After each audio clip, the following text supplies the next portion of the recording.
নমস্কার। বেহালা বিবেকানন্দ পাঠচক্রের পক্ষ থেকে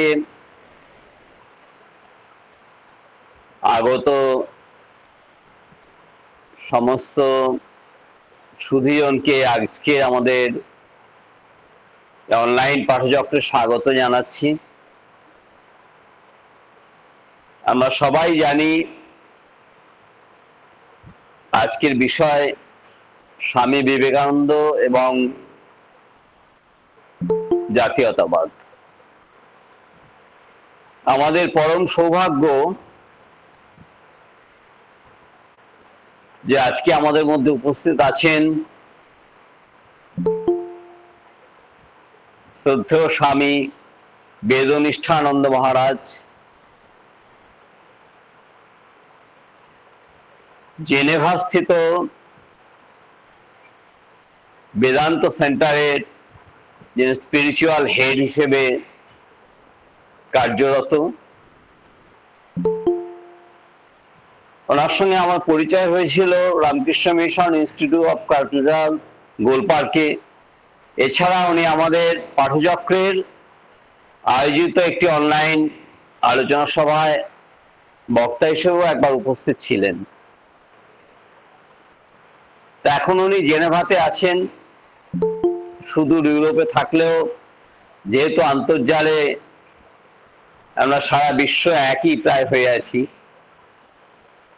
ওনার অত্যন্ত কর্মব্যস্ততার মধ্যে আমাদের আলোচনা চক্রে তার বক্তব্য রাখার যে সৌভাগ্য আমাদেরকে করে দিয়েছেন তার জন্য আমরা কৃতজ্ঞ। শুরু করার আগে কয়েকটি কথা আপনাদেরকে বলে দিচ্ছি যে আমাদের এই আলোচনা চক্র শুরু হবে একটি উদ্বোধন সঙ্গীত দিয়ে, তারপরে আমরা মহারাজের মার্গদর্শন শুনব, আর তারপরে মিনিট 10 মতো আমাদের হাতে সময় থাকবে। যে সময় আমরা যে বিষয়ের উপর বক্তব্য রাখা হলো শুধু সেই বিষয়ের উপরেই যদি কিছু প্রশ্ন আমাদের থাকে তাহলে আমরা সেই প্রশ্ন শ্রদ্ধেয় মহারাজের কাছে উত্থাপন করতে পারব। আরেকটি কথা এই প্রসঙ্গে আমরা বলছি, আমরা যখন শুরু হবে আমাদের কার্যক্রম আমরা অবশ্যই আনমিউট করে রাখবো প্রত্যেকে আর কি, যাতে আমাদের শুনতে সুবিধা হয়। আমরা এটা জানি যে আজকের যে বিষয়টি এটি হয়তো বহুল প্রচারিত বিষয়, বহু চর্চিত বিষয়, বহু আলোচিত বিষয়। ভারতবর্ষের নবজাগরণ,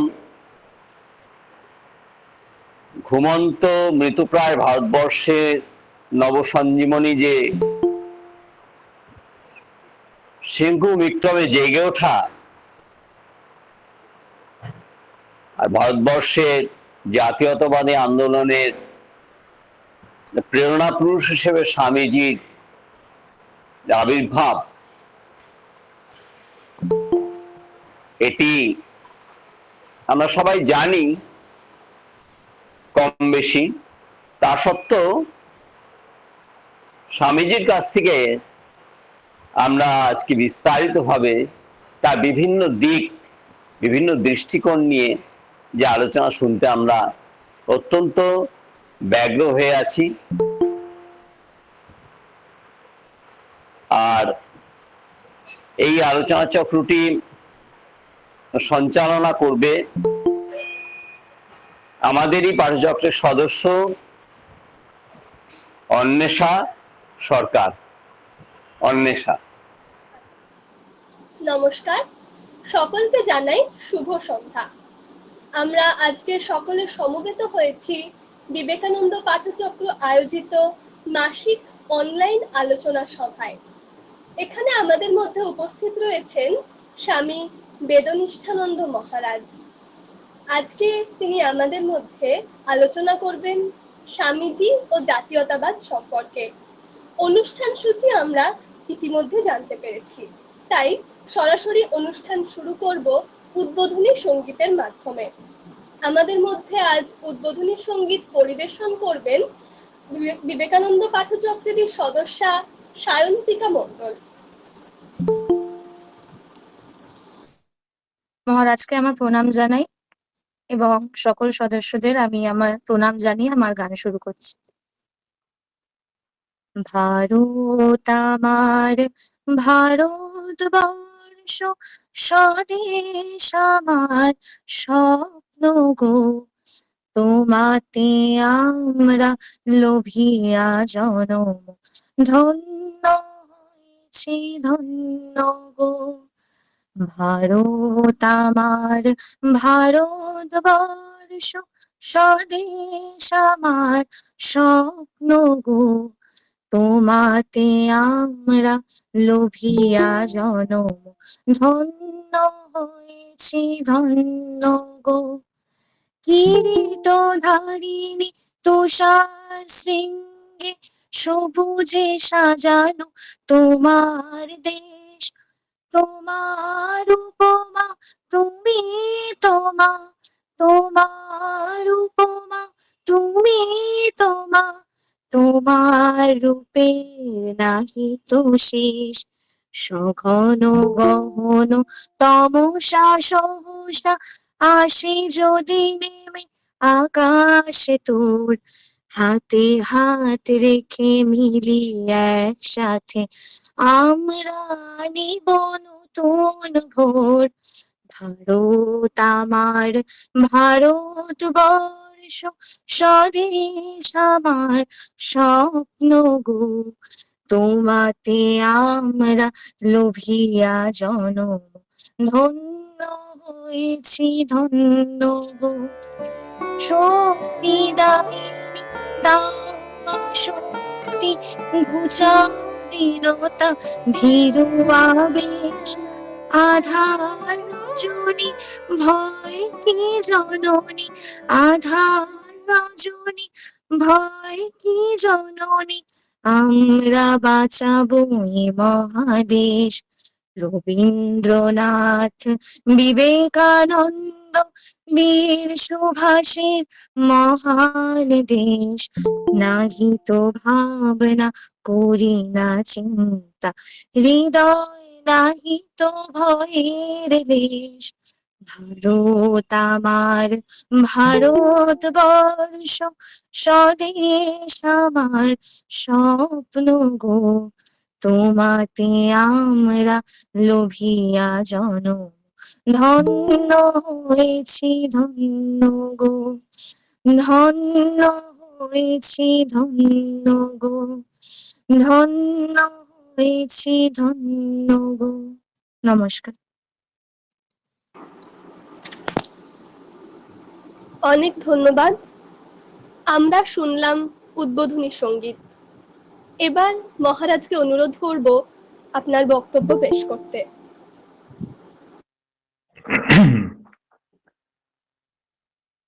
ओम नमः श्री अतिराजाय विवेकानंद सूरे सच्चित सुख स्वरूपाय स्वामिने तापहारिणे जननीं शारदां देवीं रामकृष्णं जगद्गुरुं पादपद्मे तयो श्रुत्वा प्रणमामि मुहुर्मुहुः। শ্রী শ্রী ঠাকুর শ্রী শ্রী মা স্বামীজি মহারাজ এবং ভারত মাতাকে আমার আভূমি প্রণতি নিবেদন করছি। নমস্কার জানাই বেহালা পাঠচক্রে সকল অংশগ্রহণকারীদের, যারা আজকের এই আলোচনা সভায় অংশগ্রহণ করেছেন। আপনারা সকলেই হয়তো জানেন যে বর্তমানে আমি সুইজারল্যান্ডের জেনেভা শহরে আমাদের যে বেদান্ত কেন্দ্র রয়েছে সেখানে সেবারত রয়েছি এবং এর আগেও আমার সৌভাগ্য হয়েছে আপনাদের ব্যবস্থাপনায়, আপনাদের পাঠচক্রে অংশগ্রহণ করার। শ্রদ্ধেয় সুপ্রিয় বাবু যখন আমার সাথে যোগাযোগ করলেন এবং আমাকে বিষয়টি বললেন যে মহারাজ, স্বামী বিবেকানন্দ জাতীয়তাবাদ, স্বামী বিবেকানন্দ আর ন্যাশনালিজমের ওপরে বাংলাতে বলতে হবে, আমি কিছুটা যাকে আমরা বলি হিউমারাসলি, মজা করি ওনাকে বললাম যে আমি তো এখন বিদেশে চলে যাচ্ছি, আমাকে এখন স্বামী বিবেকানন্দ ও আন্তর্জাতিকবাদ, ইন্টারন্যাশনালিজমের ওপরে বলতে বলুন। উনি তখন বললেন যে মহারাজ, আমরা ওই বিষয়েও পরে আলোচনা করব, কিন্তু এইবার অনুরোধ করছি স্বামী বিবেকানন্দ জাতীয়তাবাদের উপরে আপনাকে আলোচনা করতে। স্বামী বিবেকানন্দ এমন একজন ব্যক্তিত্ব, যেই ব্যক্তিত্বের মূল হলো আধ্যাত্মিকতা,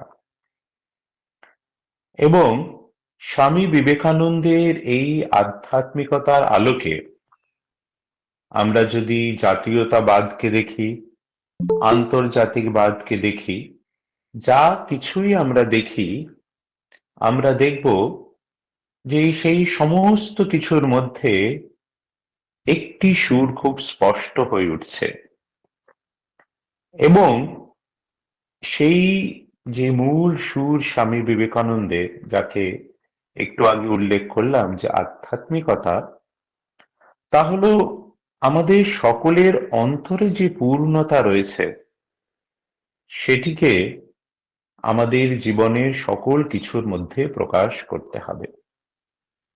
সেই পূর্ণতা আমাদেরকে শেখায়, যা আমাদের উপনিষদের বাণীর মধ্যে আমরা পাই, মহাবাক্যের মধ্যে, অহম ব্রহ্মাস্মি, আমি ব্রহ্ম, এবং একই সাথে পাই ঋষিদের উপলব্ধি, তত্ত্বমসি, তুমিও তাই। এই যে একতা, এই যে একত্রীকরণ, এই যে দ্য স্পিরিট অফ ওয়াননেস, এটি হলো ভারতবর্ষের আধ্যাত্মিকতার মূল। এবং যেহেতু ভারতবর্ষের প্রাণ হলো ধর্ম, এটিও হলো ভারতবর্ষের জাতীয়তাবাদের মূল। ভারতবর্ষ অতি প্রাচীন দেশ, এবং ভারতবর্ষের ইতিহাসের দিকে তাকালে আমরা দেখতে পাই নানান সময় নানান বৈদেশিক আক্রমণ এবং বৈদেশিক প্রভাব, কখনো সাংস্কৃতিকভাবে, কখনো সামরিকভাবে ভারতবর্ষের উপরে পড়েছে। কিন্তু ভারতবর্ষের এই যে একত্রীকরণের এই যে সত্তা, তার দ্বারা ভারতবর্ষ কিন্তু সর্বদা এবং সর্বথা এই যে নানান যে প্রভাবগুলি ছিল সেগুলিকে একত্রীকরণ করে তার নিজের মধ্যে সেগুলিকে সে সাত্ত্বিকরণ করেছে। স্বামী বিবেকানন্দ একজন সন্ন্যাসী, তিনি একজন আধ্যাত্মিক ধর্মগুরু, তিনি সন্ন্যাসী সংঘের প্রতিষ্ঠাতা, তিনি ভারতবর্ষের নব বেদান্তে প্রণেতা। একদিক থেকে ভারতবর্ষের যা কিছু আজ ভারতবর্ষের নিজস্ব মহিমায় মহিমান্বিত, স্বামী বিবেকানন্দের অবদান তার মধ্যে অত্যন্ত স্পষ্ট। আমরা যখন জাতীয়তাবাদের কথা বলি এবং জাতীয়তাবাদের যে ইতিহাসের বইয়ের পৃষ্ঠা যখন আমরা উল্টে দেখি, তখন তার মধ্যে অঙ্গাঙ্গিভাবে ভারতবর্ষের যে রাজনৈতিক যে স্বাধীনতা সংগ্রাম, তার কথা আমরা খুঁজে পাই। সেইভাবে দেখলে কিন্তু স্বামীজি নিজে কখনো ভারতবর্ষের এই যে স্বাধীনতা সংগ্রামের যে রাজনৈতিক যে দিকটি রয়েছে তাতে অঙ্গাঙ্গিভাবে জড়িত হননি। যদিও বলাই বাহুল্য, আমরা সকলেই জানি যে সেই সময়ে ভারতবর্ষের স্বাধীনতা আন্দোলনে যারাই নিজেদেরকে নিবেদন করেছেন, তাদের মূল প্রেরণা ছিলেন স্বামী বিবেকানন্দ। স্বামী বিবেকানন্দের এই প্রেরণা নিয়ে সেই সময় স্বাধীনতা সংগ্রামীরা তারা ভারত মাতাকে স্বাধীন করেছেন। কিন্তু স্বামী বিবেকানন্দের যে অবদান, তার যে প্রভাব সেইখানেই শেষ হয়ে যায়নি। ভারতবর্ষকে নতুন করে গড়ে তোলার জন্যে আমরা যখন নিজেরা তৎপর হচ্ছি, তখন দেখছি যে স্বামীজির যে এই কথাগুলি ভারতবর্ষের স্বাধীনতা সংগ্রামের সময় অত্যন্ত গুরুত্বপূর্ণ ছিল, বর্তমানে যেন সেগুলো আরো গুরুত্বপূর্ণ হয়ে আমাদের কাছে দেখা দিয়েছে। স্বামীজি নিজে যখন ভারতবর্ষে জন্মেছিলেন, তখন ভারতবর্ষ ব্রিটিশ সাম্রাজ্যের অধীনে। স্বামীজি কলকাতায় জন্মগ্রহণ করেছিলেন, পাশ্চাত্যের শিক্ষায় শিক্ষিত হয়েছিলেন। ভারতবর্ষের যে চিরন্তন আধ্যাত্মিক যে তাগিদ, সত্যকে জানা, ঈশ্বরকে খোঁজার, যুবক নরেন্দ্রনাথের জীবনে আমরা সেটি খুব স্পষ্ট রূপে দেখতে পাই। তারপরে তার দেখা হলো শ্রী রামকৃষ্ণ দেবের সঙ্গে। শ্রী রামকৃষ্ণ দেবকে স্বামীজি খুঁজে পেলেন কেবলমাত্র তার পথ প্রদর্শক রূপে নয়, তিনি যেন ছিলেন একটি জমাট বাঁধা ভারতবর্ষের রূপ। স্বামীজি শ্রী রামকৃষ্ণের মধ্যে এবং শ্রী রামকৃষ্ণের শিক্ষকতার দ্বারা নিজের মধ্যেও সেই ভারতবর্ষের শাশ্বত চিরন্তন আধ্যাত্মিক সত্তাকে খুঁজে পেলেন। ভারতবর্ষের চিরন্তন আধ্যাত্মিক সত্তার একটা দিক হলো যে মানুষ যে ঈশ্বরকে খুঁজছে, সে ত্যাগ বৈরাগ্যকে অবলম্বন করে সে নিজে সাধনার সাগরে ডুব দেবে। নরেন্দ্রনাথও তা করলেন, তিনি লক্ষ্যে পৌঁছলেন। 24 বছর বয়সে তিনি নির্বিকল্প সমাধি লাভ করলেন। এই কথা যখন ভগবান শ্রী রামকৃষ্ণদেব জানতে পারলেন এবং স্বামীজি যখন তার কাছে নিজের প্রার্থনা নিবেদন করলেন যে তিনি এইরূপ সমাধিতে নিমগ্ন হয়ে থাকতে চান, শ্রী শ্রী ঠাকুর কিন্তু তাকে তিরস্কার করলেন, বাহবা দিলেন না, তিরস্কার করলেন এবং বললেন যে আমি ভেবেছিলাম তুই একটি বিরাট বটবৃক্ষের মতো হবি, তোর আশ্রয় এসে কত লোক তাদের জীবনের পথ খুঁজে পাবে। এইখানেই যেন আমরা দেখি যুবক নরেন্দ্রনাথকে শ্রী রামকৃষ্ণ দেব তিনি ভারতবর্ষের এক পথ প্রদর্শক রূপে, এক গুরু রূপে তিনি তাকে প্রতিষ্ঠা করলেন। শ্রী শ্রী ঠাকুর বললেন, তুই না গান গাস, যো কুছ হে সো তুহি হে। এই যে ত্যাগ বৈরাগ্যের দ্বারা এই যে সমাধি লাভ, এই যে জগৎকে নেই নেই নেতি নেতি ভাবে সত্যকে খুঁজে বেড়ানো, এটি একটি উপায়।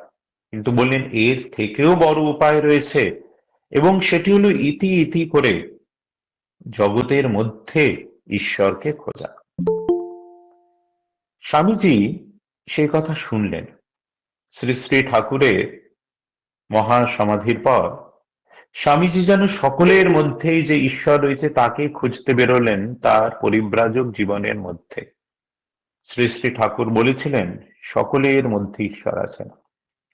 স্বামীজি দেখলেন যে এই যে মানুষের মধ্যে ঈশ্বর, এই যে তার দেশবাসীরা যারা ঈশ্বরের এক একটি রূপ, তাদের কাছে অন্ন নেই, বস্ত্র নেই, এবং স্বামীজি এই সমস্ত ভারত পরিক্রমার যে অভিজ্ঞতা নিয়ে তিনি কন্যাকুমারীর শিলার উপরে অধিষ্ঠিত হলেন, ধ্যান করলেন।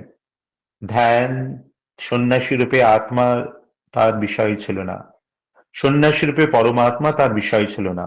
সম্মুখে দেশমাতৃকাকে স্থাপন করে তিনি ভারত মাতার অতীত, বর্তমান ও ভবিষ্যৎ নিয়ে গভীরভাবে চিন্তা করলেন।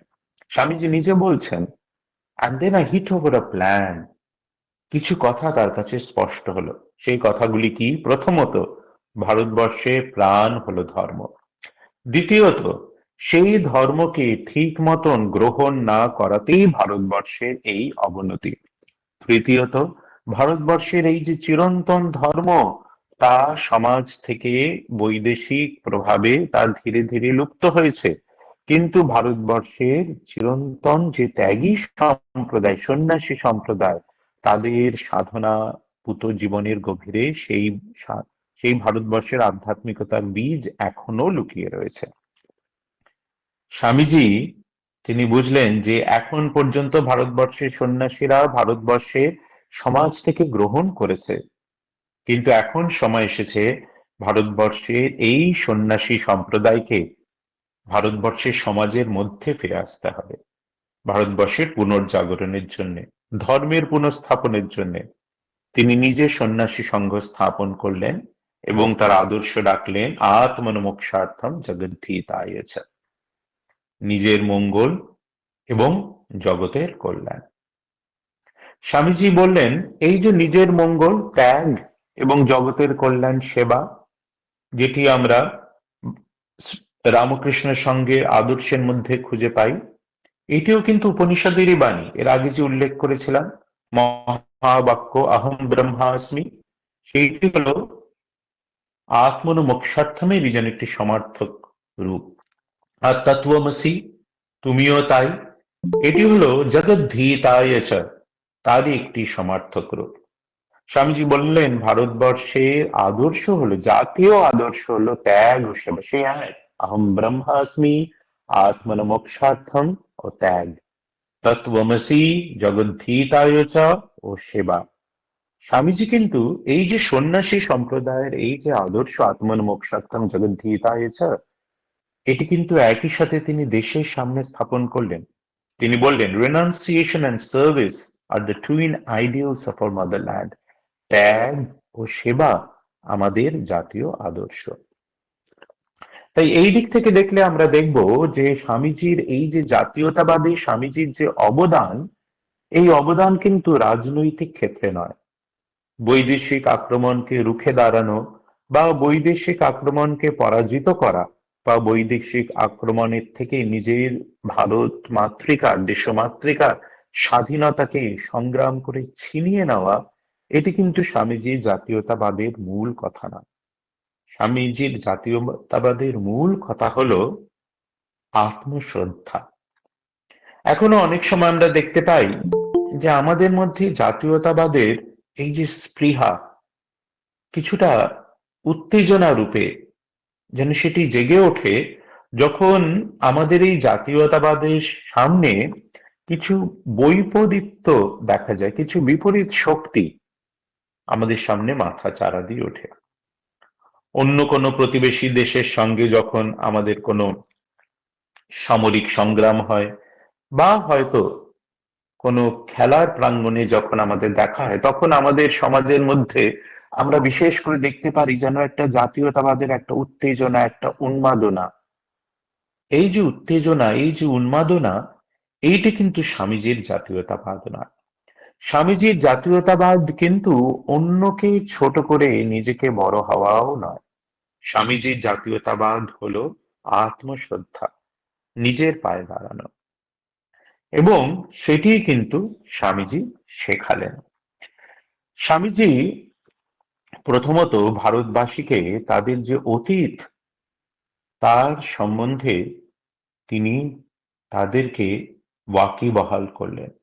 স্বামীজির যে বিখ্যাত বক্তৃতা lectures from Colombo to Almora, ভারতে বিবেকানন্দ, তিনি বিদেশ থেকে প্রত্যাবর্তন করে তিনি যে বক্তৃতাগুলি দিলেন, তার মধ্যে আমরা দেখতে পাই তিনি মূল দুটি জিনিস করছেন। এক হলো ভারতবাসীকে তাদের যে অতীতের যে মহিমময় গৌরব, তার সম্বন্ধে তিনি ওয়াকিবহাল করছেন। আমরা কিন্তু তা ভুলতে বসেছিলাম, এবং খালি তখনও না, এখনো কিন্তু অনেক সময় আমরা যারা ভারতবাসী, তাদেরকে যদি ভারতবর্ষ সম্বন্ধে জিজ্ঞাসা করা হয়, অনেক সময় আমরা দেখব যে আমাদের দেশ সম্বন্ধে আমাদের গভীর জ্ঞান নেই, এবং যেখানেই জ্ঞান নেই সেখানেই অজ্ঞতা, যেখানেই অজ্ঞতা সেখানেই যেন একটা নিস্পৃহতা, যেখানেই নিস্পৃহতা সেখানেই যেন সম্পর্কের মধ্যে একটা অগভীরতা। এবং সেই জন্যেই এই জাতীয়তাবাদ কথাটি কেবলমাত্র আমাদের পুস্তকে পড়ার একটা বিষয় বা বক্তৃতা দেওয়া বা শোনার একটা বিষয় হয়ে দাঁড়িয়েছে। স্বামীজি কিন্তু ভারতবাসীকে বললেন এই জাতীয়তাবাদ, এই ভারত প্রেমকে তাদের জীবনে ওতপ্রোত করে নিতে হবে। তিনি বললেন যে তোমাদের যে দেবতারা আছেন তাদের সকলকে ভুলে যাও, আগামী 50 বছরের জন্য এই দেশ মাতৃকায় একমাত্র তোমাদের পূজ্য হন। এবং বিশেষ করে এই দেশ মাতৃকা যে কেবলমাত্র নদী, পাহাড় ইত্যাদি ইত্যাদি দিয়ে গঠিত, কেবলমাত্র একটি ভৌগোলিক সত্তা নয়, এটি কিন্তু স্বামীজি খুব স্পষ্ট করে সকলের সামনে তুলে ধরলেন। তিনি মূলত যখন ভারত মাতার কথা বলতেন, তিনি মাদারল্যান্ড কথাটি ব্যবহার করতেন। ভারতবর্ষ আমাদের মাতা। ভারতবাসী কেবলমাত্র দেশকে একটি ভৌগোলিক সত্তা বলে জানে না। ভারতবাসী সকল কিছুর মধ্যে তার নিজের মধ্যে যেমন একটি অস্তিত্ব রয়েছে, সকল কিছুর মধ্যে ভারতবাসী সেই অস্তিত্বকে খুঁজে বেড়ায়। এবং সেই একইভাবে দেশকেও ভারতবাসী একটি সজীব অস্তিত্ব রূপেই সে চিন্তা করে। নিজের দিকে তাকালে সে দেখতে পায় সে একটি অস্তিত্ব সম্পূর্ণ মানুষ। দেশের দিকে সে যখন তাকায় সেইভাবেই সে দেশকে দেখতে চায়। দেশও তার কাছে একটি সজীব অস্তিত্ব, এবং দুই অস্তিত্বের মধ্যে একটা সম্পর্ক স্থাপন সহজ হয়। সেই সম্পর্কই হলো ভারতবাসীর দেশপ্রেম। আমরা মনে করতে পারি ভারতবর্ষের স্বাধীনতা সংগ্রামে যারা প্রাণ দিয়েছিলেন, উদাহরণস্বরূপ ক্ষুদিরাম চট্টোপাধ্যায়। ভারতবর্ষের একটি প্রত্যন্ত গ্রামে তার জন্ম। তিনি কেবলমাত্র 18 বছর বয়সে তিনি দেশের জন্য তিনি প্রাণ দেন। ক্ষুদিরাম চট্টোপাধ্যায় কিন্তু ক্ষুদিরাম চট্টোপাধ্যায় শ্রী শ্রী ঠাকুরের পিতা। ক্ষুদিরাম বসু কিন্তু ভৌগোলিকভাবে দেশকে দেখেননি। দেশের কতটুকুই বা তিনি দেখেছেন, কিন্তু এই যে দেশকে, এই যে আপন করে নেওয়া, এই যে দেশের জন্য বলিদান দেওয়া, সে তখনই হতে পারে যখন দেশ মানুষের কাছে কেবলমাত্র একটি ভৌগোলিক সত্তা না হয়ে একটি প্রাণবন্ত অস্তিত্ব হয়ে ওঠে। স্বামীজি ভারতবাসীর কাছে ভারতবর্ষকে এই রূপে ভারত মাতা রূপে তিনি প্রস্থাপিত করলেন। যখনই আমরা একটি অস্তিত্বের কথা চিন্তা করি, সে অস্তিত্ব নিজস্ব একটি ভাব থাকে। স্বামীজি ভারত মাতার এই যে স্বকীয় অস্তিত্ব, তার মূল ভাবটি তিনি চিহ্নিত করলেন ধর্ম, আধ্যাত্মিকতা। স্বামীজি বললেন যে ভারতবর্ষের প্রাণ হলো ধর্ম। সেই ধর্ম কিন্তু ভারতবর্ষের যে বিবিধ ধর্ম রয়েছে তার সমস্ত কিছুর মধ্যে একটি সূত্রের ন্যায়। ভারতবর্ষের নিজস্ব বাণী একম সদ বিপ্রা বহুধা বদন্তি, সত্য এক, এবং যারা উপলব্ধি করেছেন তারা তাকে নানান ভাবে বলেন।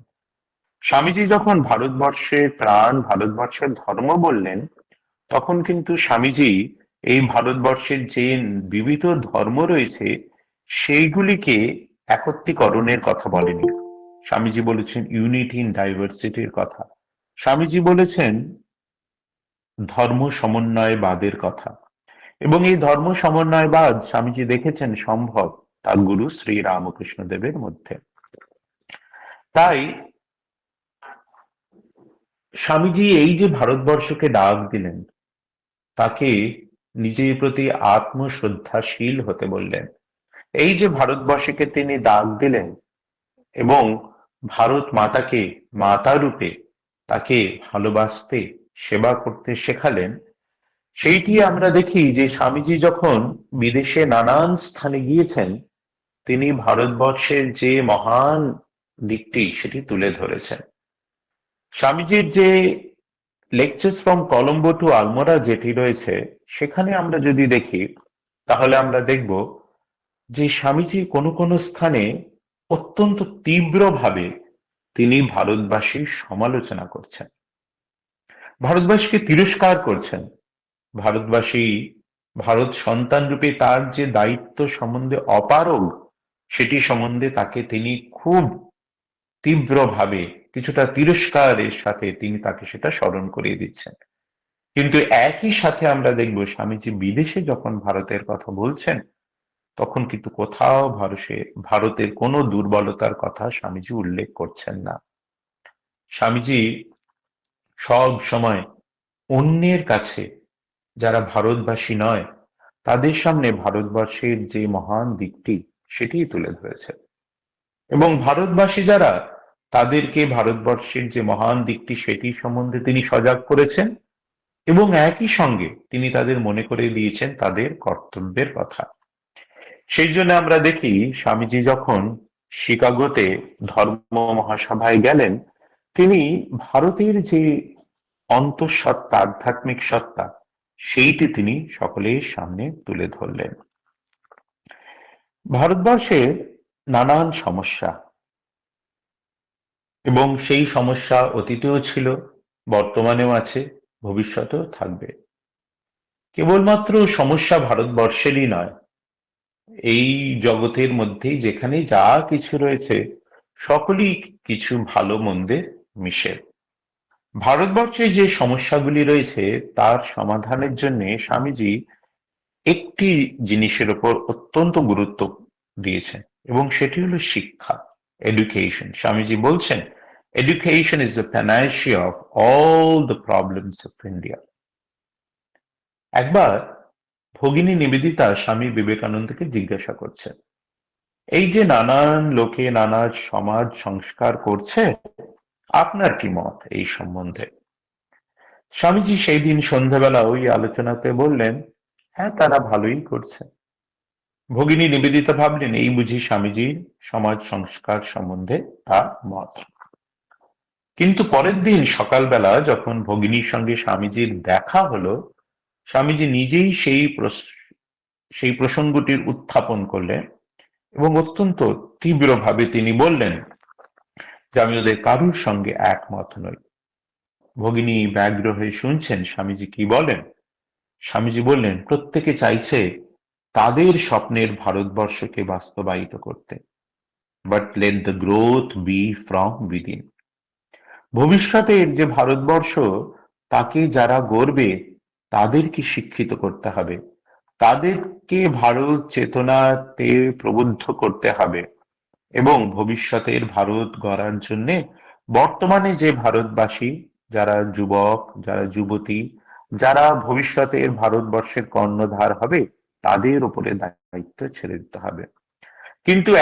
কিন্তু তারা যদি সেই দায়িত্ব নিতে পারে, সেই জন্যে তাদেরকে ভারতবর্ষ সম্বন্ধে ওয়াকিবহাল করতে হবে। তাই স্বামীজি খুব জোর দিয়েছেন ভারতবর্ষকে জানার উপরে, ভারতবর্ষকে চেনার উপরে। আমরা আমাদেরকে ভারতবাসী বলি, আমরা আমাদেরকে হিন্দু বলতে পারি, কিন্তু অনেক সময় দেখব যে ভারতবর্ষের এই যে কালচারাল অ্যান্ড স্পিরিচুয়াল হেরিটেজ, এই সম্বন্ধে আমাদের জ্ঞান অত্যন্ত সীমিত। এবং সেই জন্যেই আবার স্বামীজির কথাতেই জোর দিয়ে বলছি যে আমরা যারা ভারতবর্ষের প্রতিনিধি রূপে ভারত মাতার সেবা করতে চাই, ভারতবর্ষকে গভীরভাবে জানতে চাই, আমাদের অত্যন্ত গুরুত্বপূর্ণ কাজ হলো ভারতবর্ষকে গভীরভাবে জানা, তথ্য দিয়ে গভীরভাবে জানা। বেদ কি, উপনিষদ কি, গীতাতে কি লেখা আছে, আমাদের এই যে ধর্ম, তা কি অনেকেশ্বরবাদ না একেশ্বরবাদ, তা কি অদ্বৈতবাদ, দ্বৈতবাদ, বিশিষ্টাদ্বৈতবাদ, অদ্বৈতবাদ, এর মধ্যে কি কোনো সংঘাত আছে, ইত্যাদি ইত্যাদি ইত্যাদি ইত্যাদি।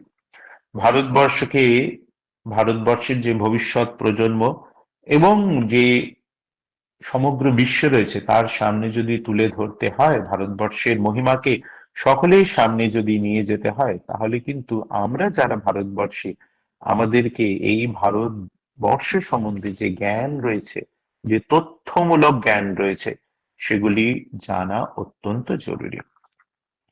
স্বামীজি সেই জন্য তিনি অত্যন্ত গুরুত্ব দিয়েছিলেন ভারতবর্ষের যুবা সম্প্রদায়ের উপর। আমি ঠিক জানি না আজকে যারা এখানে অংশগ্রহণ করছেন কতজন যুবক বা যুবতী এখানে আছেন, কিন্তু স্বামীজি কিন্তু তাদের ভরসা, তার কাজে যে দায়িত্ব তিনি ভরসা করেছিলেন যুবক যুবতীদের উপর, যুবক সম্প্রদায়ের উপরে। তাই আমরা যারাই এই নানান পাঠচক্র ইত্যাদি করছি, এর মধ্যে এই যুবক সম্প্রদায়ে অংশগ্রহণ করা অত্যন্ত জরুরি। স্বামীজি এই যে জাতীয়তাবাদের বাণী, বর্তমান যে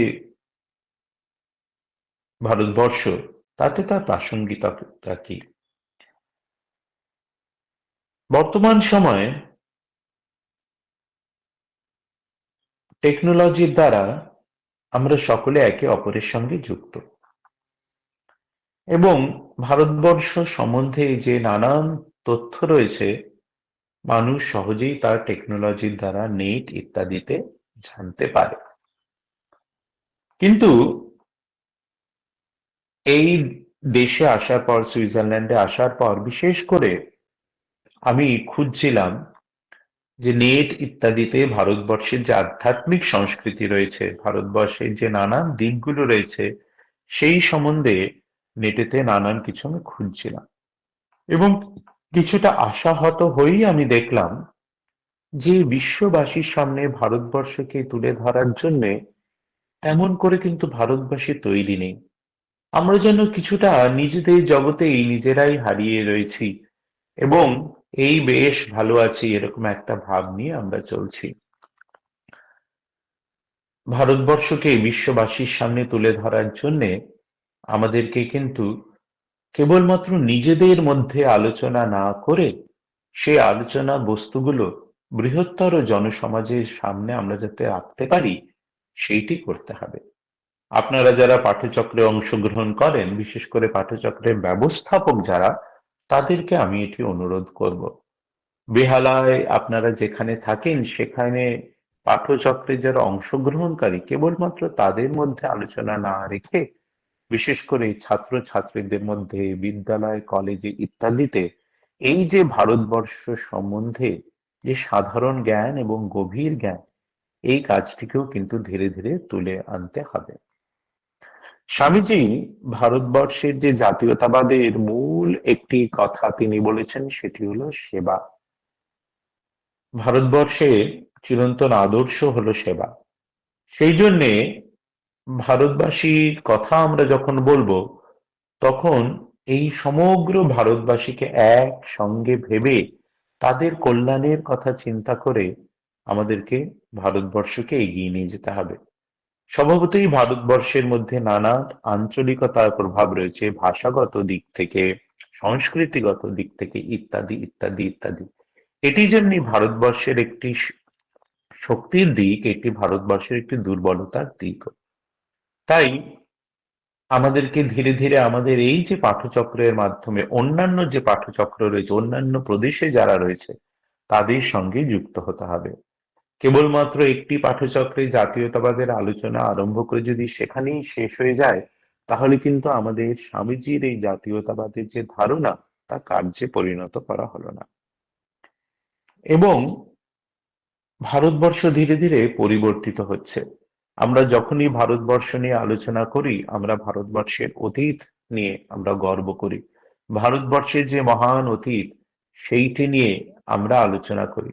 স্বামীজি বলছেন যে তিনি তার দিব্য চক্ষে, মানুষ চক্ষে তিনি দেখেছেন যে ভারতবর্ষ আবার জাগবে, এবং ভারতবর্ষ আবার জেগে ভারতবর্ষ ভবিষ্যতে তার অতীতের মহিমা তাকেও অতিক্রম করে যাবে।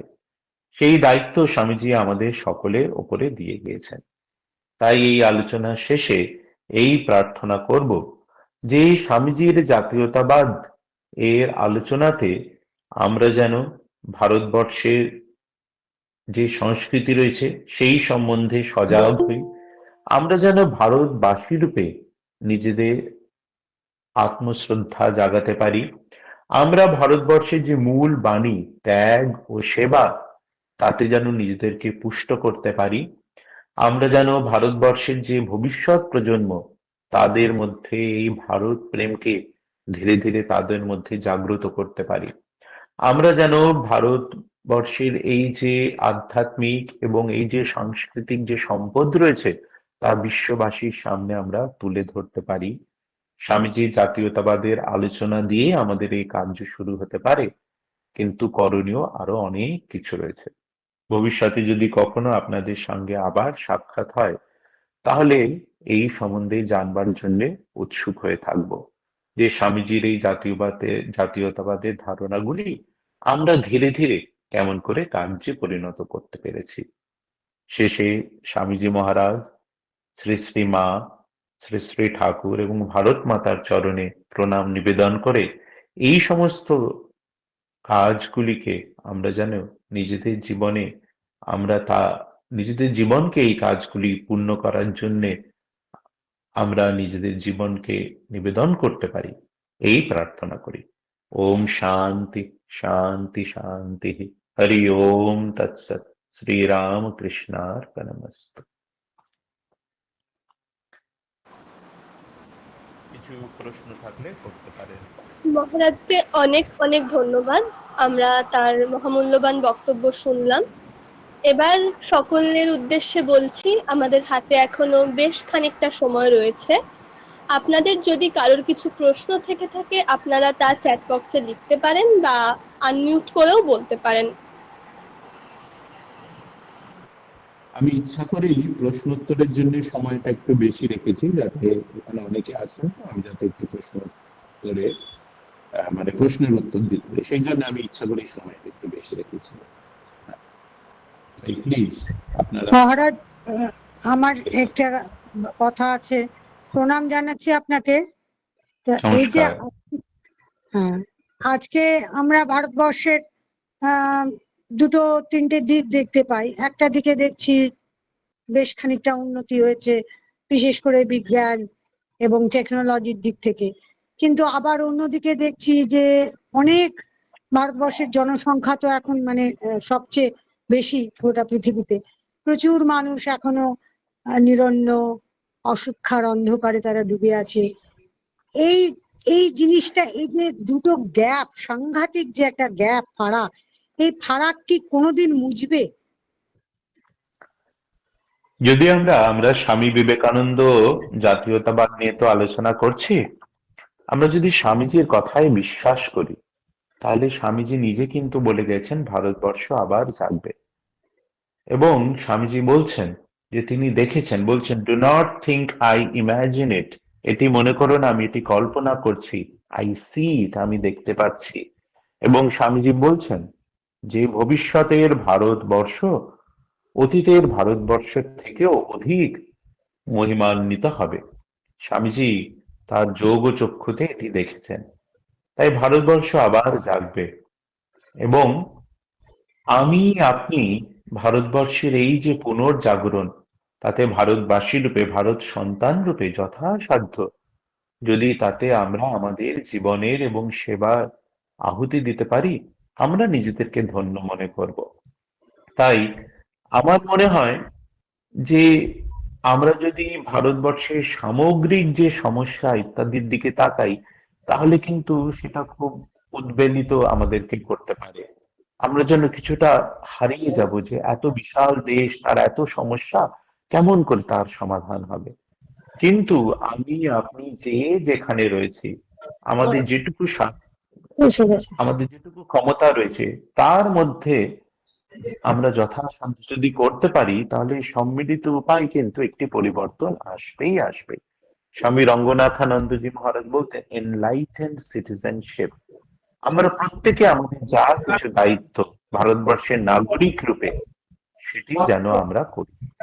তাহলেই আমরা দেখব যে ধীরে ধীরে একটি যেন পরিবর্তন আসবে। অন্য কেউ দেশের জন্য করবে, আমি আমার মতন চলবো, এইটি আমাদের ভাবা উচিত না। আপনি আপনার মতন করুন, আমি আমার মতন করি।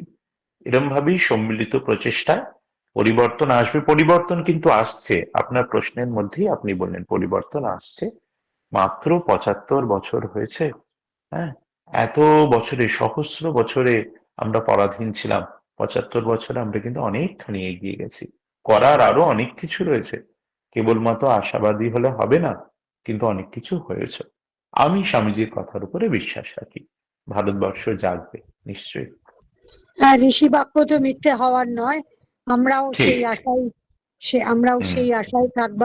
কিন্তু এই যে রাজনীতির আবর্তটা তো মহারাজ মানে ভয়ঙ্কর একটা বাজে জিনিস। স্বামীজি তো ভীষণ ভাবে মানে ঘেন্না করতেন রাজনীতিকে। তো এখন তো এই না, রাজনীতির চক্করে পড়েই যেন আমাদের দেশ আবর্তিত হচ্ছে বেশি। হ্যাঁ, স্বামী রঙ্গনাথানন্দজি বলতেন যে যখন আমরা তমগুণ থেকে আমরা বেরিয়ে আসি এবং সত্য গুণের দিকে আমরা যাবার চেষ্টা করি, তখন মাঝে রজগুণের মধ্যে দিয়ে আমাদের যেতে হয়। ভারতবর্ষ তমগুণে আচ্ছাদিত ছিল এবং যেন নিজেকে ভুলেই গিয়েছিল। ভারতবর্ষের লক্ষ্য হলো সত্যগুণ। তা এখন আমরা যেটা দেখছি সেটা যেন রজগুণের প্রকাশ। শুভ, অশুভ, স্বার্থপরতা, নিঃস্বার্থপরতা, আধ্যাত্মিক, অনাধ্যাত্মিক সকল শক্তি যেন মাথা চাড়া দিয়ে তা উঠেছে। অন্য যেই শক্তিগুলো আমরা অশুভ মনে করছি, তারা যখন মাথা চাড়া দিয়ে উঠে আমাদের জীবনে প্রভাবিত করছে, তাহলে আমাদের কাজ হলো আমরা যেই শুভ শক্তিকে খুঁজে পেয়েছি তাকে আরো মানুষের সামনে তুলে ধরা, নিজের সামনে নিজের জীবনে সেটি আনা। তাই কেবলমাত্র অন্য শক্তির প্রভাবে যে সমাজে কিছু অকল্যাণ হয়েছে সেটি খালি আলোচনার মধ্যে না রেখে স্বামীজি কিন্তু বলতেন যে মানুষ হলো তার মূল পুঁজি, মানুষ হলো তার যে ভবিষ্যতের পরিকল্পনা মূল কেন্দ্র। আমি আবার ওই কথা বলবো যে যে যা করছে সেটি ভুলে গিয়ে আমি আপনি এখন নিজের দিকে তাকিয়ে আমরা কি করতে পারি সেই কথাটা একবার ভাবতে আরম্ভ করি। ধন্যবাদ নমস্কার মহারাজ, প্রণাম স্বামীজি। জানাচ্ছি। নমস্কার। নমস্কার স্বামীজি, আমি একটা প্রশ্ন করতে পারি? নিশ্চয়ই। আমি নিবেদিতা মুখার্জি। প্রণাম, আপনি নমস্কার। আমার প্রণাম নেবেন। ঠাকুরমা স্বামীজিকে আমার প্রণাম জানাই। সেটা হচ্ছে, আপনি বললেন তরুণ প্রজন্মকে এগিয়ে আসতে হবে, কিন্তু আমাদের এখন যা পরিস্থিতি তাতে আমার তো মনে হয় আমাদের তরুণ প্রজন্ম এগিয়ে আসার মানে মানে মানে এগিয়ে আসার আগে তারা ভাববে তারা কি করে মানে কি বলবো, তারা রোজগার করবে এবং তারা সেই দিকেই তাদের মানে ইয়েটা বেশি, তারা মানে আধ্যাত্মিক দিকে খুব মানে মানুষ মানে মানে তরুণ প্রজন্ম যেতে চাইছে না। এটাই আমার মানে মানে খুব কষ্টের জায়গা। আমি কিন্তু আপনার সাথে একমত নই। হ্যাঁ, এখনো যদি আপনি রামকৃষ্ণ সংঘের দিকে দৃষ্টি দেন, প্রত্যেক বছরে রামকৃষ্ণ সংঘে প্রায় 50 জনের মতন তারা সাধু হচ্ছেন। তারা কেবলমাত্র আধ্যাত্মিক টান উপলব্ধি করছেন না, তারা আজকালকারই তরুণ প্রজন্ম এবং সমগ্র ভারতবর্ষ থেকে নানান জায়গা থেকে শিক্ষিত, আশিষ্ট, বলিষ্ঠ, দৃঢ়িষ্ঠ এই যুবকেরা তারা স্বামীজির আহ্বানে নিজেদেরকে তারা নিবেদন করছেন। সময় ধীরে ধীরে বদলে যাচ্ছে। হ্যাঁ, এবং তরুণ প্রজন্ম এই যে স্বামীজির ভাব তার সাথে নিজেদেরকে যেমন করে যুক্ত করবে, আমাদেরকে সেটা ভাবতে হবে এবং তাদের সাথে তাদের মতন করে কথা বলতে হবে। স্বামীজির কথায় ফিরে যায়। স্বামীজি কিন্তু বলছেন my faith is in the young generation. Swamiji নিজে এই তরুণ প্রজন্মের উপরে ভরসা রেখে গেছেন। আমি যখন আমাদের ভারতবর্ষের আশ্রমে ছিলাম, গোল পার্কে ছিলাম বা গুজরাটে ছিলাম, আমি কিন্তু দেখেছি তরুণ প্রজন্ম আগ্রহী। তারা ধর্মকে কেবলমাত্র একটা বিশ্বাসের বস্তু রূপে চায় না, তারা ধর্মকে একটি বিজ্ঞান রূপে তাদের জীবনের সাথে ওতপ্রোত করে নিতে চায়। সেইখানে আমাদের আধ্যাত্মিকতা বলতে আপনি যদি যে পূজা পার্বণ ইত্যাদি ইত্যাদি গুলো বলেন, সেগুলো হয়তো তরুণ প্রজন্মকে তেমন করে আকৃষ্ট করতেও পারে, নাও করতে পারে। কিন্তু স্বামীজি ধর্মকে যেভাবে রেখেছেন বেদান্ত রূপে, সেই দিকটা যদি আমরা তরুণ প্রজন্মের সামনে আমরা তুলে ধরতে পারি, আমার দৃঢ় বিশ্বাস তারা আকৃষ্ট হবে। এবং একটি জিনিসে সকলেই আকৃষ্ট হন, সেটি হলো সেবা। মানুষ যখন সেবা করে তার নিজের মধ্যে যে অন্তর্নিহিত দেবত্ব তা ধীরে ধীরে প্রকাশিত হয়। তাই আপনাদের পাঠচক্রের মধ্যেও আমি বলবো যে যদি তাদের মধ্যে এই পাঠচক্রের মধ্যে তরুণ কেউ মানে তরুণ গোষ্ঠী থাকেন, তাদেরকে কেবলমাত্র আলোচনার মধ্যে তাদেরকে ধরে রাখবেন না। তারা স্বামী বিবেকানন্দ সম্বন্ধে আলোচনা করছেন, স্বামীজি তাদেরকে বলছেন সমাজের জন্য, দেশের জন্য কিছু করার জন্য। এবং আমরা যদি কেবলমাত্র আলোচনার পরে আলোচনাই করে যাই, তখন তরুণ প্রজন্ম তারা ধীরে ধীরে তারা এই আলোচনার গভীরতা তাদের কাছে হারিয়ে যায়। সেই জন্যে স্বামীজি আশাবাদী ছিলেন, তাই আমি আশাবাদী, এবং এই তরুণ প্রজন্মের মাধ্যমেই ভারতবর্ষ জাগবে, এটি আমার দৃঢ় বিশ্বাস। মহারাজ, চ্যাট বক্সে একটি প্রশ্ন রয়েছে। নিত্যানন্দ পাল বলছেন, আমার বয়স 20। আমি নিজের ভিতরে জাতীয়তাবাদ জাগানোর জন্য কোন কোন বই পড়া উচিত যদি একটু সাজেস্ট করেন, বা কি কি করা উচিত? একটি বাংলা বই রয়েছে গোলপার্ক সেন্টার থেকে প্রকাশিত, অত্যন্ত ভালো বই বাংলায়, আমার ভারত অমর ভারত, আমার ভারত অমর ভারত। এবং সেইটি স্বামী বিবেকানন্দের যে নানান বাণী রয়েছে খুব ভালো করে চ্যাপ্টার ওয়াইজ টপিক ওয়াইজ ওইগুলোকে সাজানো হয়েছে। আর যদি একটা বড় বই পড়তে হয় তাহলে স্বামীজির যে বাংলাতে আমি বলছি ভারতে বিবেকানন্দ, হ্যাঁ, এই দুটি বই আমি বলবো যে অনেক বই পরিণত হয়। ওই যে বইটা রয়েছে আমার ভারত হ্যাঁ অমর মহারাজ। ভারত, হ্যাঁ, আমার ভারত অমর ভারত বইটাকে বারবার পড়তে হবে, বারবার পড়তে হবে।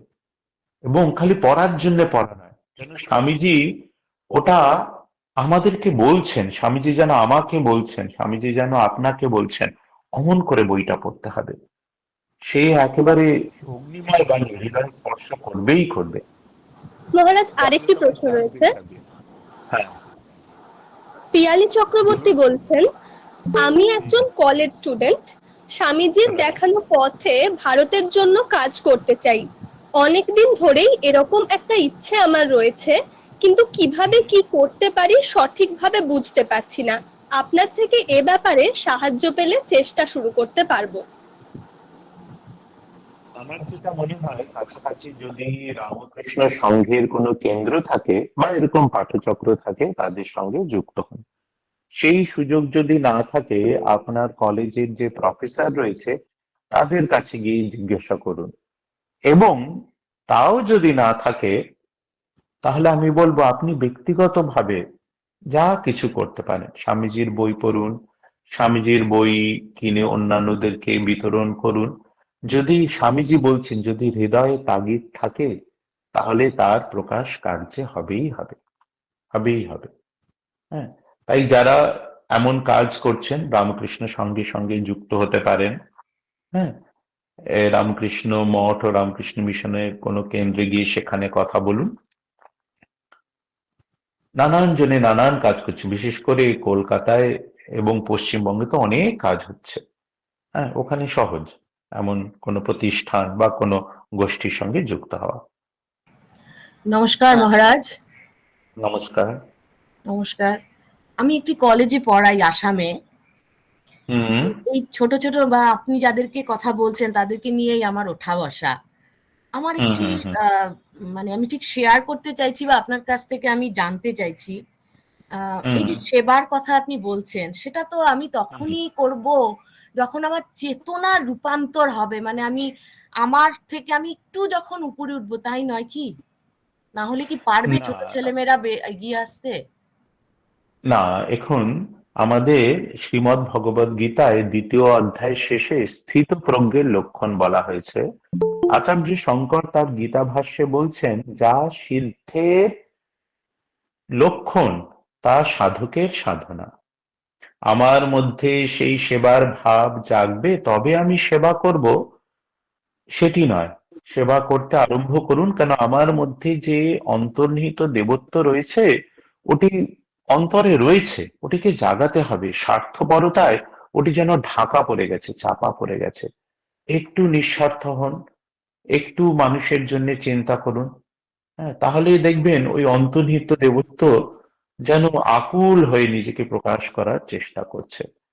এবং সেবা মানেই যে কেবল দরিদ্রদের সেবা করতে হবে তা নয়। আমরা সেবা ভাবি যে কারোর অন্ন নেই, বস্ত্র নেই, সে মানে কষ্টে আছে, তার কষ্ট দূর করা, এটিকে আমরা সেবা ভাবি। সেবা মানে শিব জ্ঞানে জীব সেবা, সকলের মধ্যে শিব রয়েছে, সকলের সঙ্গে ভালো ব্যবহার করুন।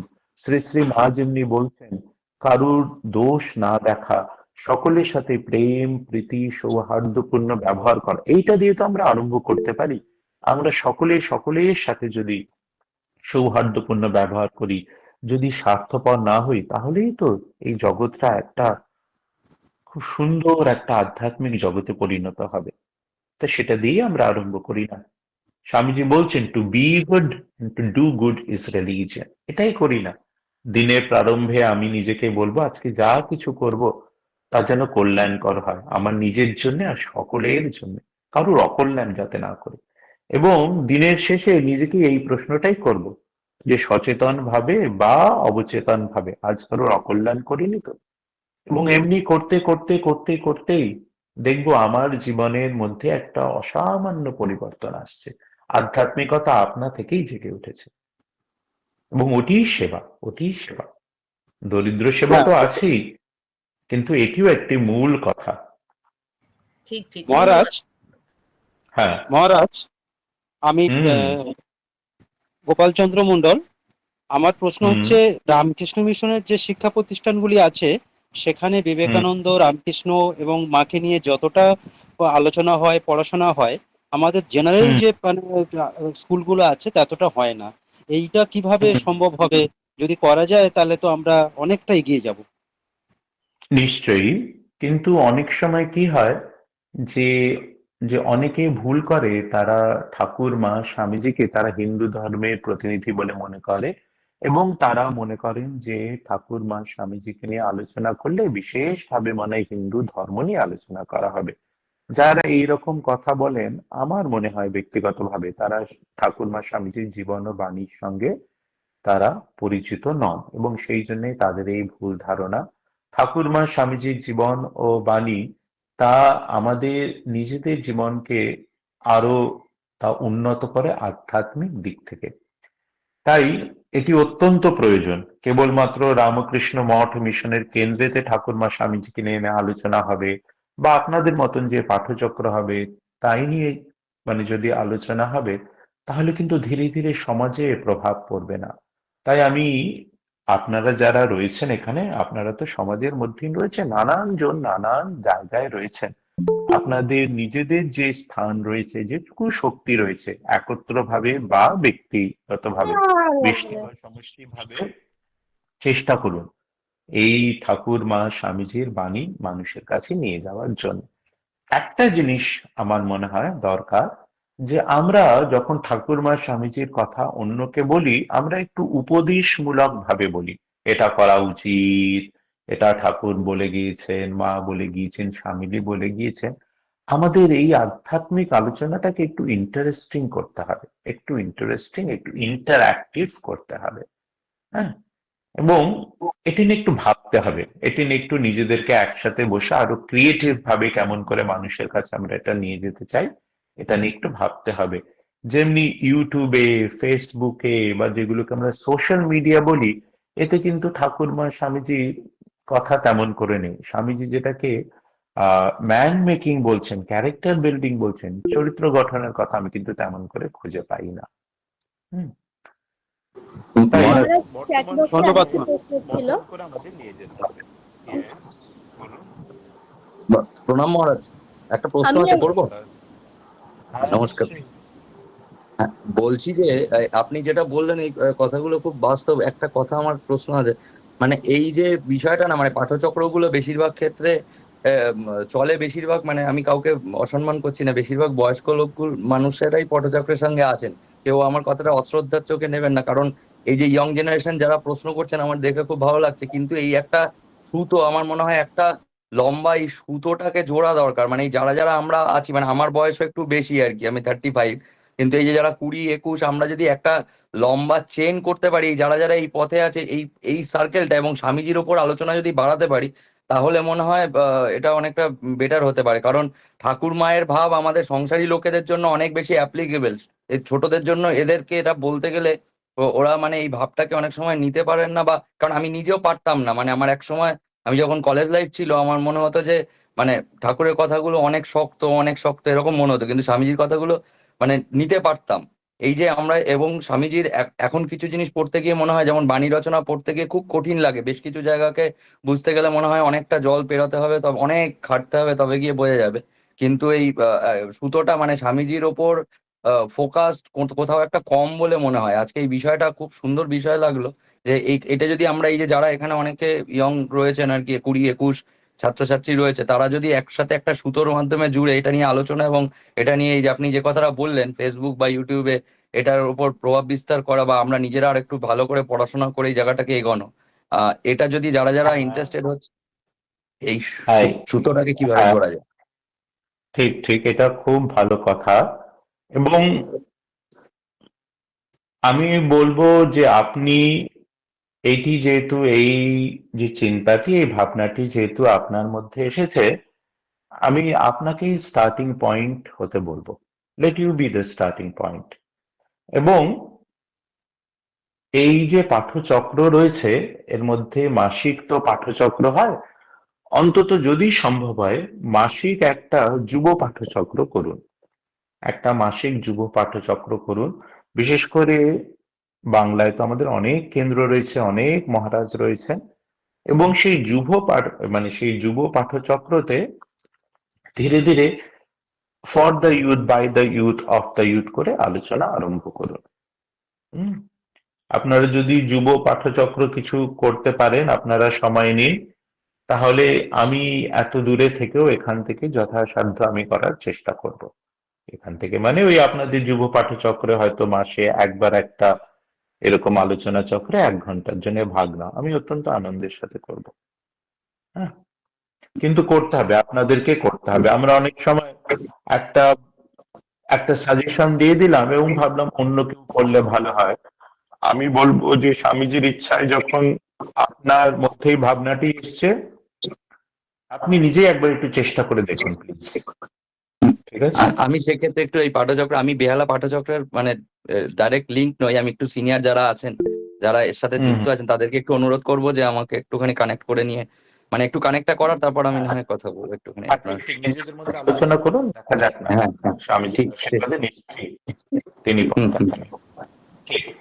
মহারাজ, পরবর্তী আমাদের প্রশ্ন সময় হয়ে যাচ্ছি। গেছে। আর আমরা লাস্ট প্রশ্ন নেব কি? সময় হয়ে গেছে প্রায়। আমার অসুবিধা নেই, কিন্তু আপনাদের সময় দেখে বলবো। বলুন। পরবর্তী প্রশ্ন হলো, দীপঙ্কর তালুকদার বলছেন, আমি একজন বিশ্ববিদ্যালয়ে পড়ুয়া শিক্ষার্থী। আমার একটি প্রশ্ন ছিল, বাস্তব জীবনে চতুর্যোগের সমন্বয় কিভাবে করব? ব্যক্তি জীবন ও আধ্যাত্মিক জীবনের সমন্বয় হবে কিভাবে? স্বামীজি যে চতুর্যোগের কথা বলেছেন, এটি আমাদের বাস্তব জীবনে সমন্বয় অত্যন্ত সহজভাবে করা যায়। চতুর্যোগ হলো জ্ঞানযোগ, ভক্তিযোগ, কর্মযোগ এবং রাজযোগ।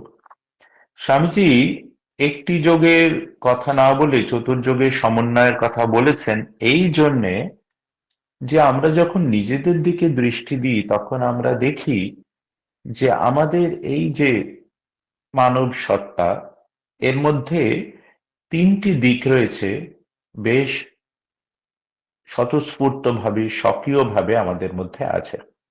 এক হলো মস্তিষ্কের দিকটা, আমরা চিন্তা করি। আরেকটি হলো হৃদয়ের দিকটা, আমরা অনুভব করি। এবং আরেকটি হলো হস্তের দিকটা, আমরা কিছু কর্ম করি। স্বামীজি বলছেন the head, the heart and the hand. আমাদের এবং আমরা প্রত্যেকেই দেখব, প্রত্যেকে আমরা কম বেশি যেন এই তিনটেরই একটা মিশ্রণ। এই কারুর মধ্যে চিন্তার দিকটা বেশি স্পষ্ট, কারুর মধ্যে হৃদয়বত্তার দিকটা স্পষ্ট। হ্যাঁ, some people are very thoughtful, some people are very emotional, some people are very active, এবং মোটামুটি আমরা সবাই এগুলির একটা মিশ্রণ। জ্ঞানযোগ এই চিন্তার দিক থেকে আমাদেরকে যুক্ত করে। জ্ঞানযোগ কি বলছে? সব সময় যে চিন্তা করো কোনটি নিত্য কোনটি অনিত্য। নিত্য মানে যা চিরকালে। এবং আজকালকার জীবনে আমরা দেখি যে সামান্য জিনিসটুকু জন্য আমরা একেবারে লালায়িত হয়ে যাই, সেই জিনিসটুকু না পেলে যেন আমাদের জীবনের ব্যর্থ হয়ে যাবে। সেই আর এই জগতে নানান কিছু পাওয়ার জন্য আমরা ছুটে চলেছি, এবং সেটি পেয়েও যেন শান্তি নেই। তারপরে অন্য একটা জ্ঞানযোগ শেখাচ্ছে, হ্যাঁ জিনিসগুলোকে নাও জীবনের প্রয়োজন অনুযায়ী, কিন্তু তার প্রতি আসক্ত হয়েও না, কেন সমস্ত কিছুই তো চিরস্থায়ী নয়। তাই জ্ঞানযোগ যদি আমরা এই চিন্তাটি, এই যে আধ্যাত্মিক চিন্তাটি রাখি, তাহলে জীবনের পথে আমরা আমাদের দৈনন্দিন জীবনে আমরা এগিয়ে যাব, কিন্তু কোনো কিছুতে আসক্ত হয়ে এই যে জগতের এই জিনিসগুলোর জন্য আসক্ত হয়ে আমাদের যে একটা চূড়ান্ত একটা স্ট্রেস স্ট্রেন হচ্ছে, সেটির থেকে আমরা মুক্ত হতে পারবো। কর্মযোগ কি বলছে? কর্ম করো, যা তোমার দায়িত্ব, সংসারে যেখানে আছো যা করার করো, কিন্তু তার ফলের জন্য লালায়িত হয়েও না। তোমার যথাসাধ্য করো, ওখানেই আরম্ভ, ওখানেই শেষ। তাহলে আমাদের দৈনন্দিন জীবনেও আমরা অনেক সময় কর্ম ঠিক মতন করি না, কিন্তু কর্মের যে ফল সেটির জন্য আমরা সব সময় চিন্তিত, এবং সেই চিন্তায় আমাদের অনেকখানি মানসিক শক্তি তা ব্যয় হয়ে যায়। তাই কর্মযোগকে যদি আমরা দৈনন্দিন জীবনে আনি, আমাদের আধ্যাত্মিক এবং আমাদের যে ব্যবহারিক জীবন, দুটি দিকেই আমাদের কল্যাণ হবে। ভক্তিযোগ কি শেখাচ্ছে? ভক্তিযোগ শেখাচ্ছে যে এই যে জগৎ রয়েছে, যা কিছু সৃষ্ট হয়েছে তার তো একটা স্রষ্টা আছেন, নিজের থেকে তো কোনো কিছু তৈরি হয় না। তাই এই জগতে একজন জগৎ স্রষ্টা রয়েছেন। এই জগৎ স্রষ্টা, তিনি জগৎ সৃষ্টি করেছেন, তিনি আমাকেও সৃষ্টি করেছেন, আমি তার আশ্রয়ে রয়েছি। এই বিশ্বাস যদি থাকে, তাহলে সেই বৃহত্তর শক্তির কাছে শরণাগত হয়ে আমাদের জীবনের যে নানান টানান পড়েন দৈনন্দিন, সেগুলো অনেকখানি হ্রাস হয় ভক্তির মাধ্যমে। আর রাজযোগ আমাদের কি শেখাচ্ছে? যে আমরা সব সময় যেন সমস্ত কিছু বাইরে খুঁজে বেড়াচ্ছি, কখনো কিন্তু জীবনের মধ্যে আমরা যদি আমাদের অন্তরের মধ্যে ধ্যানের মাধ্যমে, একাগ্রতার মাধ্যমে আমরা যদি তা সাধন করি, তাহলে আমরা দেখব আমাদের অন্তরের মধ্যেই যেন একটা শান্তির, একটা আনন্দের একটা স্রোত বয়ে চলেছে, এবং এটা আমাদের বর্তমান জীবনে অত্যন্ত দরকার। তাই স্বামীজির এই যে চতুর্যোগ, যা আমাদের পুরাতন শাস্ত্রে লেখা ছিল, স্বামীজি তার অনন্য শক্তিতে তা আমাদের বর্তমান দৈনন্দিন জীবনে নিয়ে এসেছে। চতুর্যোগের সমন্বয় দৈনন্দিন জীবনে কি করে করবেন? যা কিছু জীবনে করছেন, কোনো কিছুর প্রতি আসক্ত হবেন না। তা আজ আছে, কাল থাকবে না।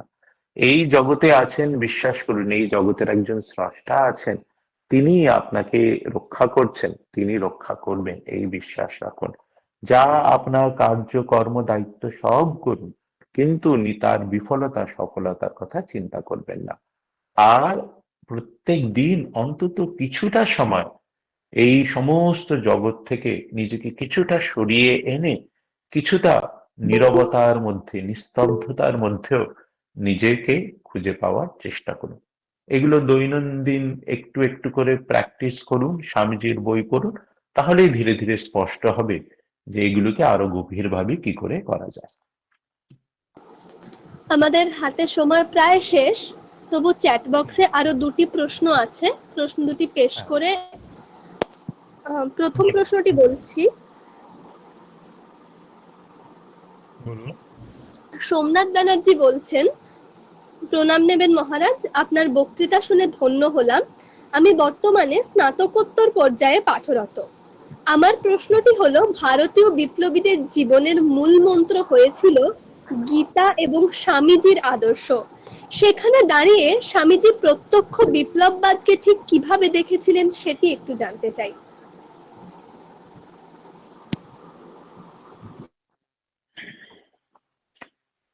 গীতাতে যদি আমরা দৃষ্টি দিই, সেখানে আমরা দেখব যে অর্জুন তার জীবনের একটি কঠিন পরিস্থিতিতে কি করণীয় এবং কি তার করণীয় নয় তিনি বুঝতে পারছিলেন না, এবং অর্জুন মোহে আচ্ছন্ন হয়েছিলেন। যুদ্ধ থেকে বিরত হওয়াই তিনি তার সত্ত্বগুণের প্রকাশ বলে মনে করেছিলেন। সেই সময় ভারতবর্ষের দিকে যদি আমরা দৃষ্টি দিই, ভারতবাসী তখন যুগ যুগ ধরে পরাধীন, এবং ভারতবাসী তখন নিজেদের যে ধর্ম রয়েছে তাতে আশ্রয় করে এই বেশ ভালো আছি এই ভাব নিয়ে যেন কাটাচ্ছিল। অর্জুনের মতন মোহে আচ্ছন্ন, সামনে শত্রু, যুদ্ধ অবশ্যম্ভাবী, সেই যুদ্ধে সে যদি রত না হয় তাহলে তার জয় হবে না, তার জীবন হীন থেকে হীনতর হতে থাকবে।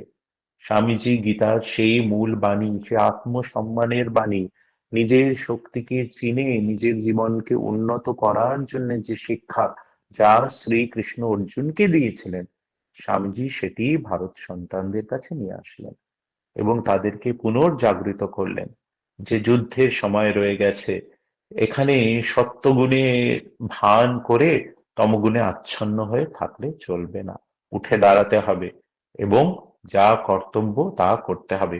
তার জন্য যদি স্বাধীনতা সংগ্রাম দরকার হয়, তার জন্য যদি রক্তপাত দরকার হয়, তবে তাই এখন করণীয়। এবং স্বামীজির সেই যে বাণী বিপ্লবীদের হৃদয়কে স্পর্শ করলো। আমরা চলে যাচ্ছি শেষ প্রশ্নে।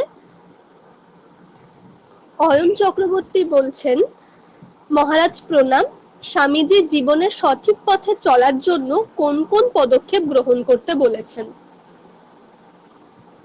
স্বামীজির কথা হল একটি ভাব সাগরের মতন,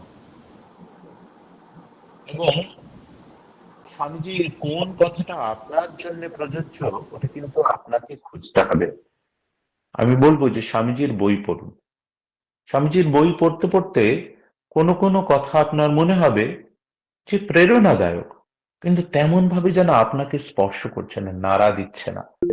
এবং কোনো একটা কথা মনে হবে যেন আপনার মধ্যে একটা আলোড়ন তুলছে এবং মনে হচ্ছে যে এটি তো জীবনের আদর্শ হওয়া উচিত, ওইটি আপনার জন্য, ওইটি নিন, ওইটি নিন, ওটি মনে রাখুন এবং যথাসাধ্য ওটিকে নিজের জীবনে কার্যে পরিণত করার চেষ্টা করুন। ওইটি আপনার আদর্শ। এবং আমাদের সকলের ক্ষেত্রে তাই। অনেক কথা জানতে হবে না, স্বামীজির একটা কথা যা আমাদের জীবনকে স্পর্শ করছে তা আমাদের জীবনের সাথে ওতপ্রোত করে নিতে হবে এবং তারপরে স্বামীজির আশীর্বাদ তো আছেই, তিনিই পথ দেখাবেন। ঠিক আছে?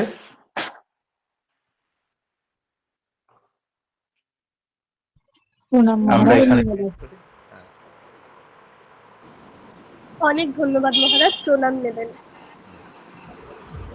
অনেক ধন্যবাদ মহারাজ, প্রণাম নেবেন। নমস্কার। আচ্ছা, আমরা ঠাকুরমা স্বামীজি প্রণাম মন্ত্র বা আপনাদের যা কিছু করণীয় করে শেষ করব। আচ্ছা, আমরা আমাদের শেষ পর্যায়ে পৌঁছে গেছি। আজকে আলোচনা চক্র অত্যন্ত মনোজ্ঞ। আজকের এই আলোচনা চক্রে শ্রদ্ধেয় স্বামী বেদনিষ্ঠানন্দ মহারাজ শুধু জেনেভায় বসে আমাদের সঙ্গে আন্তর্জালে যুক্ত হয়ে যে অসাধারণ ভাবে তার আমার আজকের বিষয়কে বিশ্লেষণ করলেন এবং আমাদের বিভিন্ন জনের বিভিন্ন প্রশ্নের যে উত্তর দিয়ে আমাদেরকে মার্গদর্শন করালেন, তার জন্য আমরা তার প্রতি বেহালা বিবেকানন্দ পাঠচক্রের পক্ষ থেকে কৃতজ্ঞতা ব্যক্ত করছি। আমরা আশা করছি তাকে আমরা ভবিষ্যতে নিশ্চয়ই পাবো। আর প্রণয় বাবু যে সাজেশন বা প্রস্তাব আমাদের কাছে রাখলেন, তা আমি প্রণয় বাবুকে এর জন্য অসংখ্য ধন্যবাদ এবং তাকে অনুরোধ করব যে আমরা চ্যাট বক্সে আমাদের যোগাযোগের যে মানে অ্যাড্রেস, ফোন নাম্বার এটা দিয়ে দিয়েছি। আর আরেকটি নিবেদন আমাদের আজকে উপস্থিত সমস্ত শ্রোতাদের কাছে থাকছে যে যারা পাঠচক্রের সঙ্গে সদস্য হিসেবে এখনো যুক্ত হওয়ার হয়তো সুযোগ বা সুবিধা হয়নি, তাদেরকে আমরা অনুরোধ করব যে আমাদের চ্যাট বক্সে যে গুগল ফর্ম দেওয়া আছে সেটি ফিল আপ করে যদি আপনারা আগ্রহী হন, নিশ্চয়ই আমাদের সাথে আপনারা যুক্ত হন।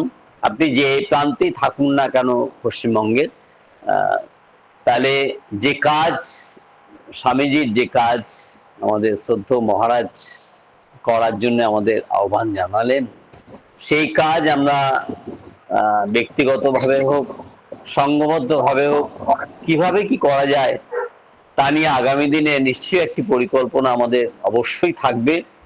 আর আরেকটি কথা সবার জ্ঞাতার্থে আমি বলছি, প্রিয় স্বামীজি আমাদের একটি উপদেশও দিলেন যে এই স্কুল মানে স্কুলের বাচ্চাদের নিয়ে তা আমরা ইতিমধ্যেই বিভিন্ন বিদ্যালয়ের ছাত্রদের মধ্যে ভারতবর্ষের শুধু অতীত নয়, অতীত গৌরব, বর্তমান অবস্থা এবং ভবিষ্যতের উজ্জ্বল ভারতবর্ষের কাহিনী সম্বন্ধে ওয়াকিবহাল করার জন্য, অবহিত করার জন্যে তাদের মতো করে আমরা এই কাজ শুরু করেছি। স্বামীজির এই 2025 স্বামীজির জন্মদিনেই শুরু হয়েছে। আমরা একটি করে স্কুল বেছে নিচ্ছি, সেই স্কুলের যে বাচ্চারা আছে, ছাত্রছাত্রীরা আছে, তাদের নিয়ে আমরা তাদের মতো করে অনুষ্ঠান, মানে সে কুইজ হতে পারে, আঁকা হতে পারে, গল্প হতে পারে, নাটক হতে পারে, বা অন্য তাৎক্ষণিক বক্তৃতা হতে পারে, সেইভাবে আমরা একটা শুরু করেছি। এই স্কুল সবে খুললো গরমের ছুটির পরে। আগামী মাসে হয়তো আমরা আরেকটি অনুষ্ঠান আমরা করতে যাব, একটি বেহালারই একটি স্কুল বেছে নিয়ে। এইভাবে আমরা সারা বছর ভোর স্বামীজির যে আদর্শ নিয়ে আমরা চলছি, সেই আদর্শকে এই নতুন যে প্রজন্ম, তাদের মধ্যে প্রসারিত করার, আর এই যে ত্যাগ ও সেবা যে আদর্শ, তাকে মানে সঞ্চারিত করার চেষ্টা আমরা আমাদের সাধ্যমতো অবশ্যই চালাচ্ছি। আমরা আশা করছি এই পাঠচক্রে উপস্থিত সবাই আমরা একসাথে আছি। আমরা একসাথে থাকলেই আমরা আরো সুচারুভাবে আমাদের কাজ সম্পন্ন করতে পারবো। এখন আমাদের বেহালা বিবেকানন্দ পাঠচক্রের মাননীয় সভাপতি শ্রী স্বপন কুমার ঘোষ মহাশয় আপনাদের ধন্যবাদ জ্ঞাপন করবেন। তারপরে আমাদের এই আজকের অনুষ্ঠান সমাপ্তি হবে এবং আগামী পাঠচক্রে নিশ্চয়ই আপনাদের সঙ্গে আমাদের আবার দেখা হবে। শ্রী স্বপন কুমার ঘোষ মহাশয়। মহারাজকে আমাদের বেহালা বিবেকানন্দ পাঠচক্রের তরফ থেকে আন্তরিক শ্রদ্ধা এবং ধন্যবাদ জানাচ্ছি। উনি এত দূর থেকে, এত ব্যস্ততার মধ্যে আমাদের জন্য সময় বের করে এবং এত সুন্দর প্রাঞ্জল ভাষণ দিলেন এবং অনেক আপাত কঠিন বিষয় খুব সরল করে, সরল বোঝা যায় যেভাবে, সেভাবে বললেন এবং সেটাতে আমরা অনেকখানি সিদ্ধ হলাম, আমরা অনেকখানি উপকৃত হলাম। এবং মহারাজের নিবেদনের জন্য আমরা বলছি, আমাদেরও দৃষ্টি আছে যাতে ইয়ং যারা অল্প বয়স্ক তারাও আমাদের সঙ্গে আসুক, এবং আমাদের অলরেডি যারা পরিচালনা করেন তার মধ্যে অনেকে আছেন যাদেরকে আমরা উৎসাহিত করছি। এবং আমাদের বিভিন্ন সময়ে বিভিন্ন সেবামূলক কাজের মধ্যেও আমরা নিজেদেরকে চেষ্টা করেছি জড়িত করবার, যেমন ব্লাড ডোনেশন ক্যাম্প, কখনো বন্যার সময়, কখনো অন্যান্য আপদের সময় আমরা আমাদের সামর্থ্য অনুযায়ী আমরা করেছি। এবং আমাদের সূচনা হয়েছিল 1967 সালে, যখন আমরা তার আগে এখানে স্বামী বিবেকানন্দ রক মেমোরিয়ালের যখন স্থাপনা হচ্ছে, তার আগে ফান্ড কালেকশনের জন্য আমাদের এই প্রথম সূচনা। তারপরে একদল তরুণ যুবক, আমরাও তখন অল্প বয়স ছিলাম, কলেজে পড়তাম, আমাদের সুপ্রিয়বাবু তখন বালক ছিলেন, তো আমরা অনুভব করলাম যে আমাদের একটা কিছু করা উচিত।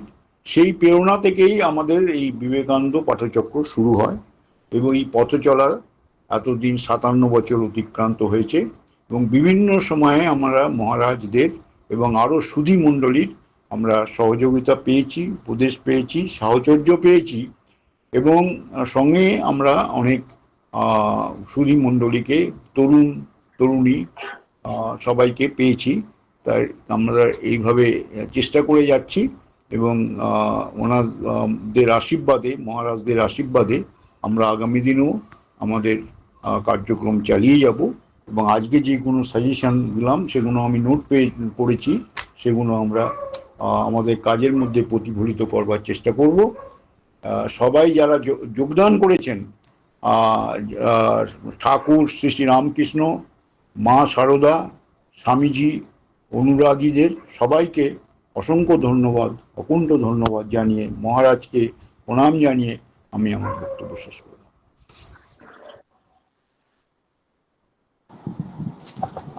এখানেই শেষ হলো আমাদের আজকের আলোচনা সভা। সকলকে জানাই অসংখ্য ধন্যবাদ এবং মহারাজকে আমাদের সকলের প্রণাম।